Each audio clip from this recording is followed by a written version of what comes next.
Hi, and thank you for joining me again this morning. So this is a number of videos that George and I are going to deliver over the week, all about stock management. Now, stock management is huge, but George and I have whittled it down to 5 topics that we're going to cover this week. And today's topic is all about supplier management and building that relationship with your supplier. And when I talk about building supplier relationships or building a rapport, I'm not saying that you should become your best friend with your supplier, but really it's more about building or establishing a foundation that you'll be working on together, opening really good communication channels and sort of building that level of respect and honesty and openness as you go through. The reason why I think it's so important is that, if you have a really good relationship with your supplier, when you come to a bumpy patch in the road, and you will, it is so much easier to resolve those issues if you have a really good, solid relationship with your supplier. There is a lot more give and take than actually when you're much more distant with your supplier. So what do you do when you're talking about building that relationship? Well, be really open, be really concise, set the expectations about what you expect from them, understand what their challenges are. So just to give a couple of examples, when we're talking about delivery, what are your expectations on delivery? You expect them to deliver on time, on the specified date. Do you have a fulfillment expectation? So do they have to be 90% accurate and fulfilled when they arrive? Talking about lead times, what are their lead times? What have you agreed? Or agree the lead times up front.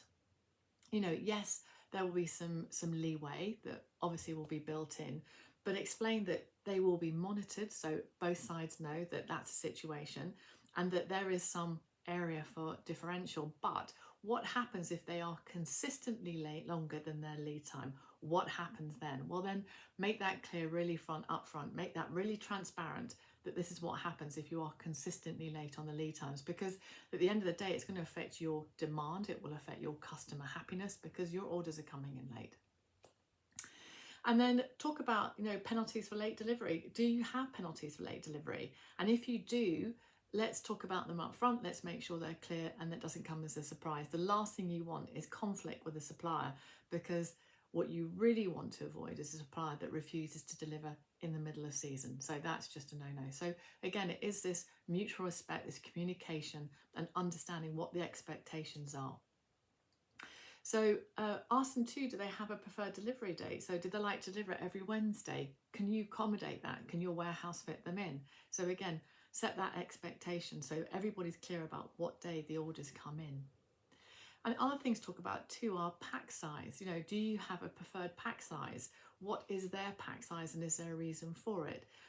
Does that suit you? Do you deliver direct to the customer? So actually you need a pack or unit of 1. Or do they deliver in packs of 6, which is great because that's how you deliver it to the branch anyway. So again, that conversation.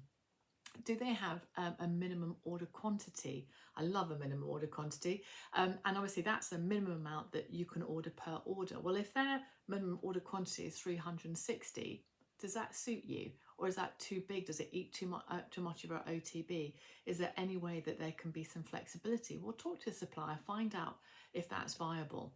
And you may find that there isn't because actually they're restricted by their supply chain, but it's a conversation that you can have.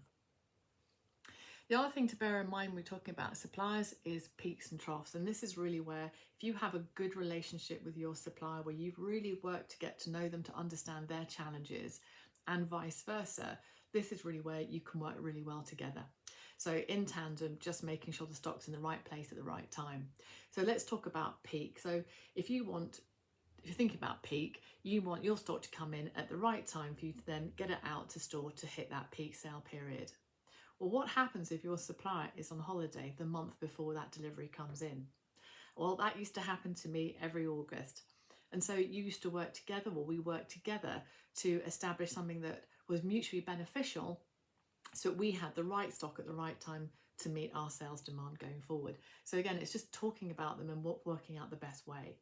And when you're talking about troughs, well, you both, again, you can work together to haul the stock back so that actually you get enough stock to drip feed, but not so much that you're overwhelmed.